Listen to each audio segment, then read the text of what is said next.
As Director of R&D at Puratos NV, Filip will discuss the Spacebakery project, a project which focuses on how we can produce food in a more sustainable way and will help provide a nutritional staple food for many regions across the globe.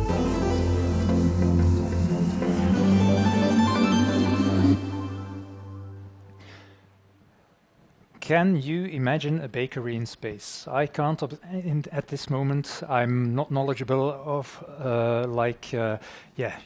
space stuff and exploration and what's possible and what's not. I only know the film with Matt Damon, but that's not a reference. That's not a reference. What is a reference is what Filip tries to do. I think it's Filip that I'm seeing now on my screen. Yep. So Filip, tell us about your Mission to Mars program. And so I said it doesn't involve Matt Damon, right? No, not at all.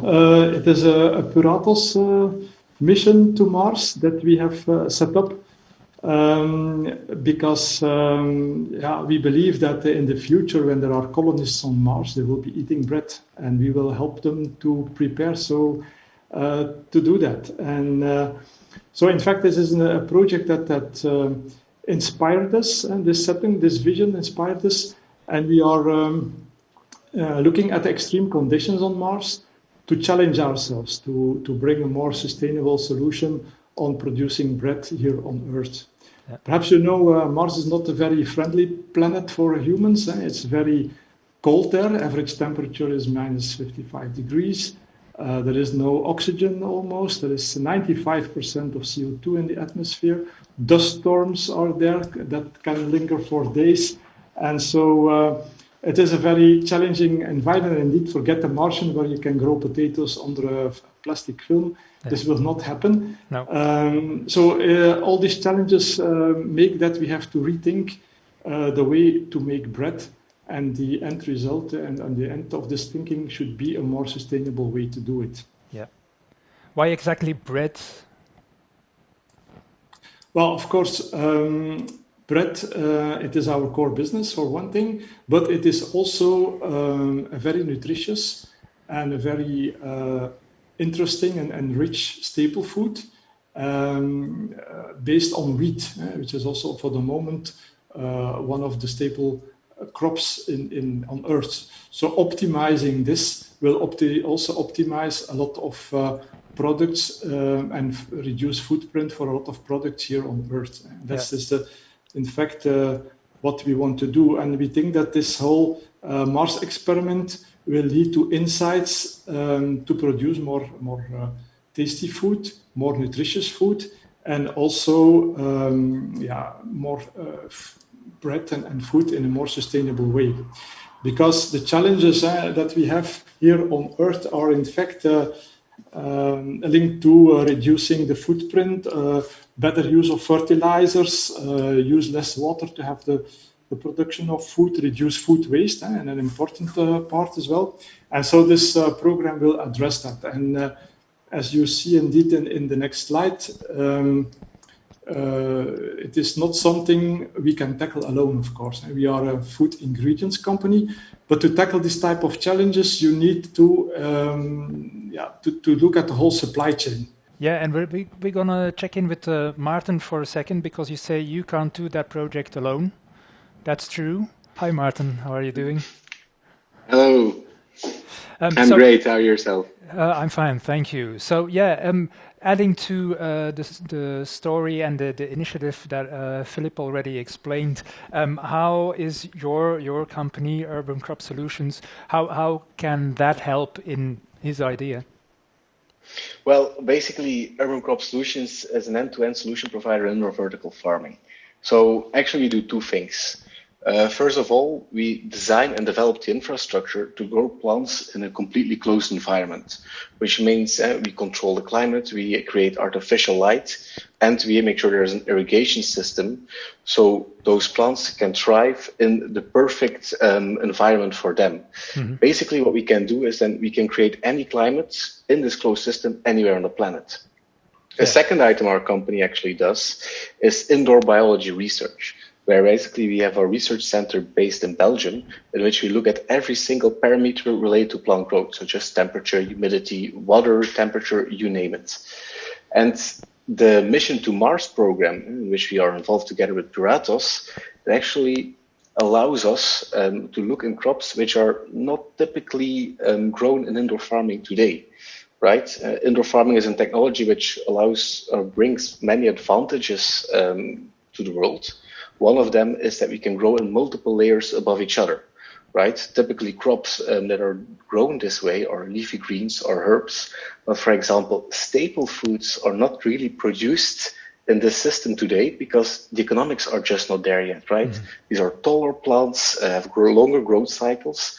And this Mission to Mars program really allows us to research and investigate the potential and the possibility of growing wheat and other foods in these systems in a more research efficient way. Yeah. So maybe, go ahead. You know, I was wondering, how does the story effectively continue with real results?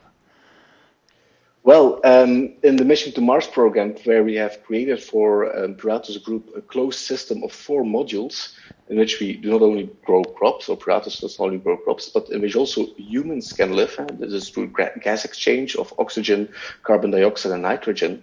They're actually looking in different growth circumstances and conditions to use less nutrients to grow these plants. And basically, we've integrated multiple sensors in there, which continuously monitor multiple aspects and collecting data, which is fed to an AI algorithm, which is being trained along the way. And by training this algorithm, then we develop what we call the plant growth recipe with one final goal in mind, using less resources to maximize the well-being of people. And we will not limit ourselves to wheat only, because as we go along, we will look at other crops as well to really end up with a well-balanced diet for the many people over time. Yeah, you say other crops. Well, what are they, for instance? Well, we're looking, for example, at kale, which is a very nutritional and a high-value plant as well. We are looking at fruit-bearing crops, but I think that's about all I can say today. Keeping us in suspense, or what? That's next time. That's not going to happen, I think. Maybe I leave it up to Filip. You have your secrets. You have your secrets. Do you know the secrets, Filip, or what? Well, I think indeed, as Maarten was saying, we're also looking at other crops, because wheat as such is not a complete food. For humans, we have to add other crops to that, and so we will be looking at especially at emerging crops from Africa, because they're already used to grow in extreme conditions, and we will also cultivate them in these containers, and the results of that will also be able to be used in Africa itself to make nutritious and healthy products based on locally sourced products. So that's already an important one. And next to that, we will also look at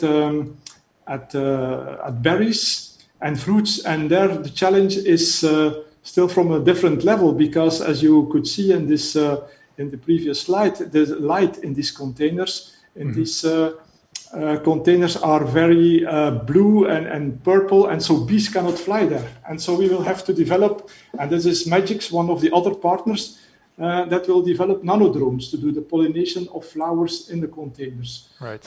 So I think it's also quite a spectacular outcome of this project. Yeah. Can you put a timing on that, when it will come to fruition?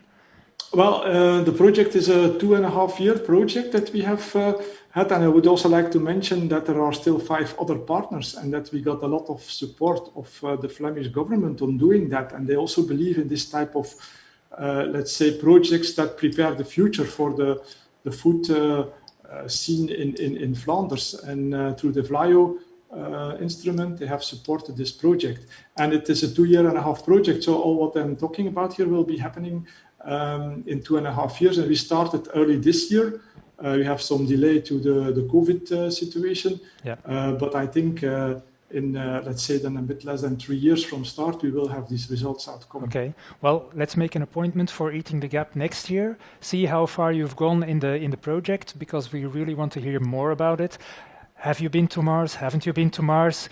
Is Matt Damon involved? Not involved? Stuff like that. No, I think it's really important stuff that you do, and like a lot of the technology that we use right now, it's all being done in space. It's all being created there with the knowledge that you can gather there. That's one of the main reasons that you, Maarten, have that you're involved in this project as well.